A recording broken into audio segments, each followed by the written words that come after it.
नमस्कार दोस्तों। जैसा कि हमने कल बात किया था भारतीय अर्थव्यवस्था की विशेषता के बारे में, फीचर्स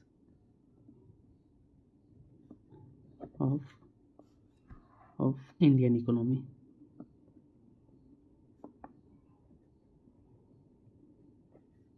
हमने पिछले क्लास में 4-5 फीचर्स के बारे में बात किया था। ऐसे कहने को तो फीचर्स है, लेकिन जितना फीचर्स आप पढ़ोगे उसमें आपको नेगेटिविटी ही दिखेगा।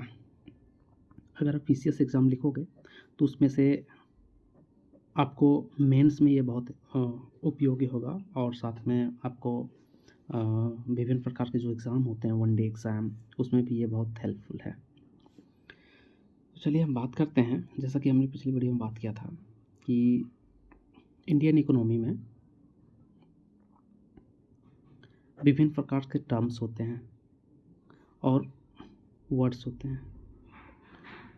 अगर आपका वर्ड्स में समझ नहीं है और टर्म्स के बारे में समझ में नहीं है तो आपको एनसीईआरटी बुक कभी समझ में नहीं आने वाला। लोग तो आपको एनसीईआरटी बुक रिकमेंड कर देते हैं, लेकिन एनसीईआरटी बुक को समझने के लिए आपको एक समझ की ज़रूरत होती है, और ये समझ जब आएगा जब आपको इनके वर्ड्स के बारे में समझ डेवलप होगा। तो चलिए हम हैं आपको बहुत तो नहीं बोल सकते हैं, लेकिन कुछ हद तक हम आपको ज़रूर हेल्प करेंगे। तो चलिए आज हम बात करते हैं इसके कुछ इम्पोर्टेंट टर्म्स के बारे में।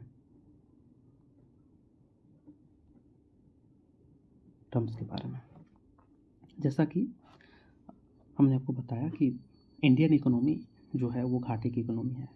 सरकार हमेशा घाटे में रहती है।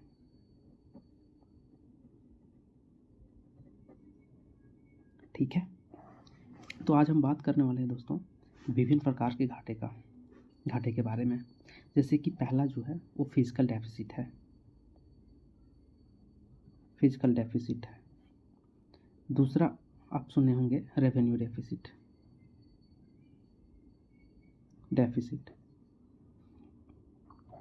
अगला जो है वो प्राइमरी डेफिसिट है।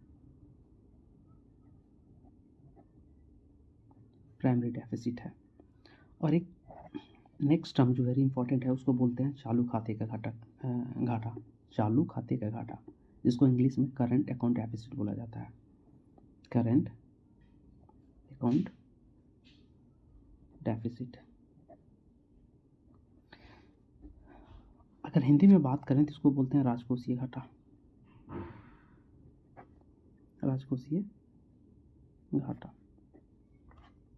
इसको बोलेंगे राजस्व घाटा। इसको बोलेंगे प्राथमिक घाटा। दोस्तों एक बात आप लोग याद रखिएगा कि इंडियन इकोनॉमी जो है विशेष करके इकोनॉमिक्स में आपको हिंदी से ज़्यादा इंग्लिश में समझ में आएगा। अगर आपको हिंदी में 50% समझ में आ रहा है ना, और आप चाहते हैं कि आपको इंडियन इकोनॉमी 100% समझ में आए, तो आपको इंग्लिश वर्जन पढ़ना पड़ेगा। ठीक है, क्योंकि इंग्लिश वर्ड हिंदी वर्ड की अपेक्षा थोड़ा आसान लगते हैं। क्योंकि मैं भी हिंदी मीडियम से ही रहा हूँ, लेकिन मैंने इकोनॉमी को इंग्लिश में ही पढ़ना प्रेफर किया। खैर आगे सब समझ में आ जाएगा हम, है ना। तो चलिए बात करते हैं कि फिजिकल डेफिसिट क्या होता है, इसके बारे में। Physical deficit. चलिए, जैसा कि हमने आपको बताया कि इंडियन इकोनॉमी हमेशा घाटे की इकोनॉमी रहती है, भारत सरकार हमेशा घाटे में रहती है। ठीक है, तो सरकार के पास कम आय है और खर्च ज़्यादा है। कम आय, सरकार के पास कम आय है और खर्च ज़्यादा है, तो इन दोनों को अगर हम घटाएंगे और इन दोनों के बीच को डिफरेंस को हम बोलेंगे तो फिजिकल डेफिसिट कहलाता है। बात को समझिए।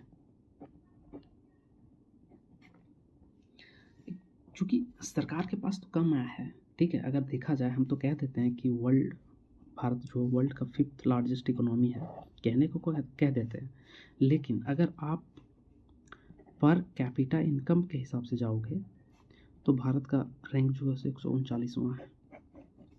ठीक है, पॉपुलेशन मैटर करता है मेरे दोस्तों। तो सरकार के पास कम आय, गौर कीजिएगा, सरकार के पास कम आय और उसके खर्चे को अगर हम माइनस करेंगे तो वो कहलाएगा फिजिकल डेफिसिट।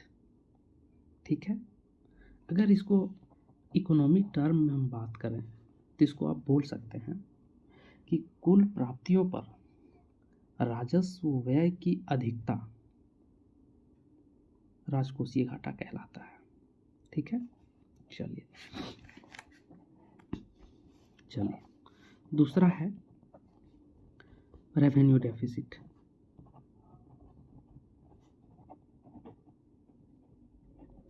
रेवेन्यू, बात को पकड़िएगा, रेवेन्यू का मतलब होता है टैक्स। ठीक है, जैसा कि हम जानते हैं कि टैक्स दो प्रकार का होता है, डायरेक्ट और इनडायरेक्ट।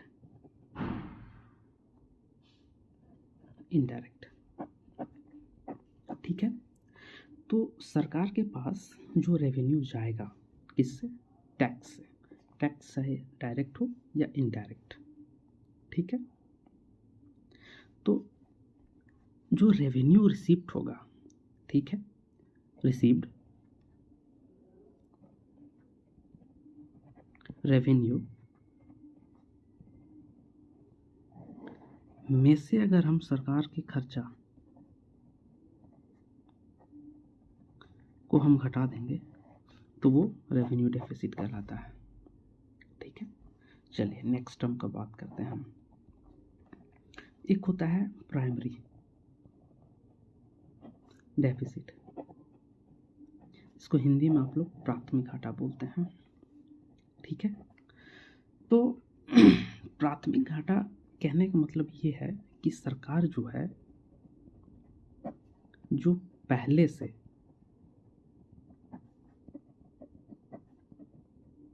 कर्जा ली है उसको चुकाने के लिए, ध्यान दीजिएगा, सरकार जो पहले से कर्जा ली है उसके भुगतान या चुकाने के लिए नया कर्जा लेती है। क्या करती है? नया कर्जा लेती है, और इन दोनों के बीच के डिफरेंस को हम बोलते हैं प्राइमरी डेफिसिट। ठीक है, चलिए एक होता है चालू खाता की घाटा। ठीक है, जिसको बोलते हैं CAD, करंट अकाउंट डेफिसिट।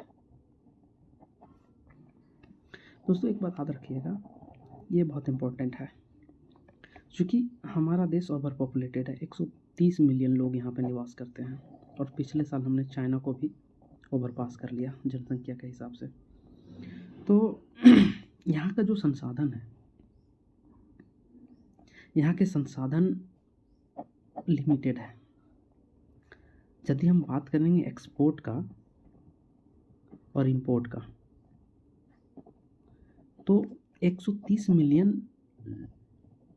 के यूज़ करने के बाद जो संसाधन हमारे पास बचेगी उसी को हम लोग ना इंपोर्ट करेंगे,